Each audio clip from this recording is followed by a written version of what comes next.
Kwanzaa is coming up at the end of this month, and joining me now is, with more on this holiday, is Annie McCary with the African American Heritage Club.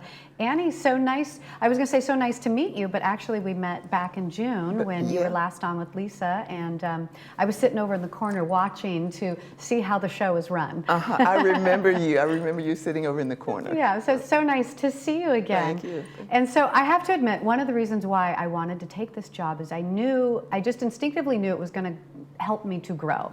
And I would definitely, learn more. And I feel like today is one of those days because I really have not known what Kwanzaa is about. And so I'm definitely fascinated and excited to learn, so tell me about Kwanzaa. I understand it's very rich in culture and purpose. And very ritualistic.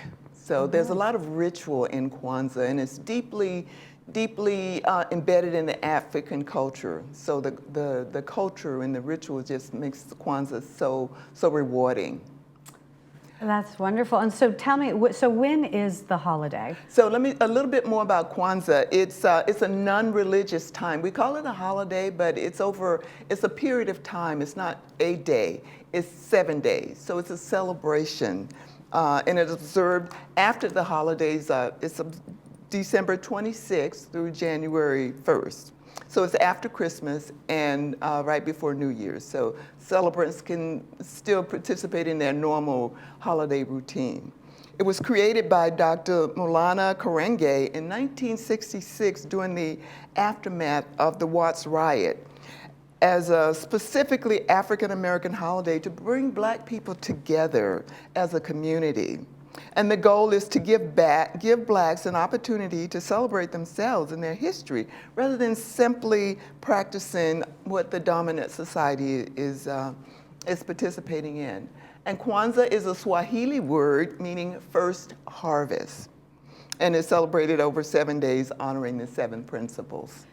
And is Kwanzaa, like those same goals and purposes, has it evolved, or is it still the same reasonings for why it's celebrated? The principles remain the same.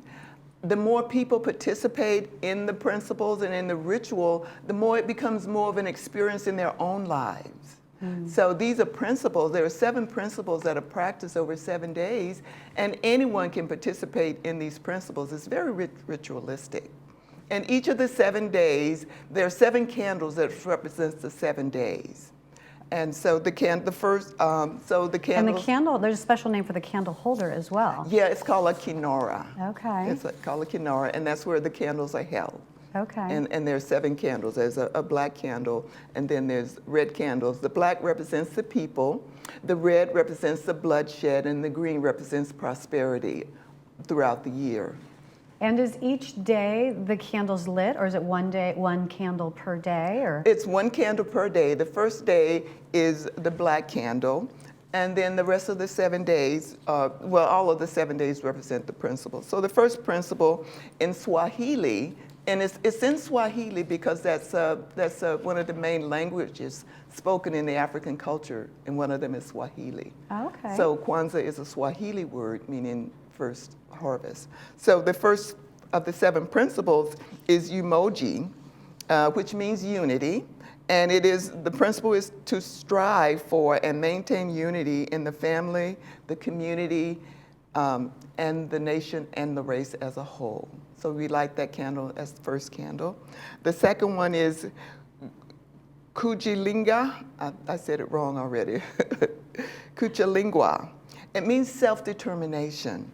And for self-determination, to define and name ourselves, as well as to practice, create, and speak for ourselves, oftentimes, and not just the African culture, but people as a whole. Sometimes this principle can be very valuable because it will allow them to speak with their own voice and to speak their own truth. Umoja, collective work and responsibility, to build and maintain our community together and make our brothers and sisters' problems our problems, and to solve them together. Not alone. It works better together. We're better together. Absolutely. Ujamaa is a cooperative economics, to build and maintain our our own stores, I'm seeing my typos, shops and other businesses to profit from them together. And then Nia, which is purpose, is to make our collective vocation, the building, and the development of our community in order to restore our people to their traditional greatness.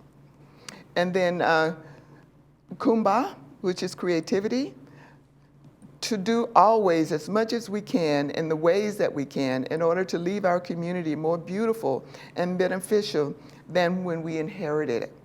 And the last one, Amani, meaning faith, to believe with all of our hearts in our people, our parents, our teachers, our leaders, and the righteousness and the victory of our struggle. So you can just, as I'm talking about the principles, there's a ritualistic energy vibration that's generated from it. So we celebrate that starting December 26th. And then it ends with the Feast of Faith. It ends usually with on the 31st. On the 31st. Correct. One of the other things that I didn't mention, during the 7 days, in the olden days, people would come every day and they would visit and they would bring food. They would, and that's part of the ritual, is candle lighting on the first day, and then all 7 days we light one candle for each day. There's poetry reading. Children are a major part of it. We honor the children. We give food, we eat, we have a feast, we do poetry reading and music, and those are some of the things that we're going to be celebrating this week as we honor Kwanzaa. I love that. And the harvest is very significant with this. Absolutely. And how did that come into play for, why did it get connected to the first harvest?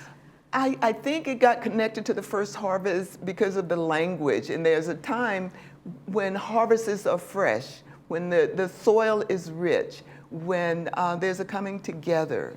So the Swahili, meaning the first harvest, we give of ourselves first, and we give to our community first.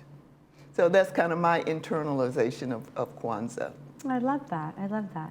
So moving on for the club, what are some highlights and events that are be coming up for next year? For next year, and we're actually celebrating, this year we're carrying it over, we're making it an experience for all of the participants. We have candles so that rather than just talking about the candle lighting, that will be the experience of candle lighting.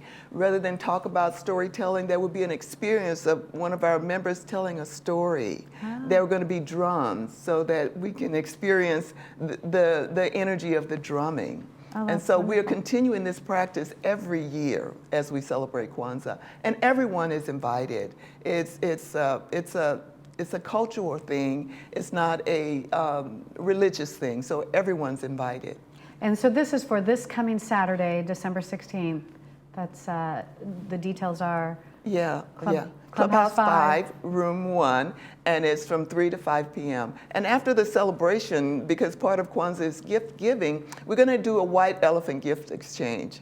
So that'll be fun and exciting. So it's going to be a whole couple of hours of learning, excitement, and people getting together. Well, wonderful. Well, thank you so much for being here today and explaining all this to us. My pleasure. So nice to see you.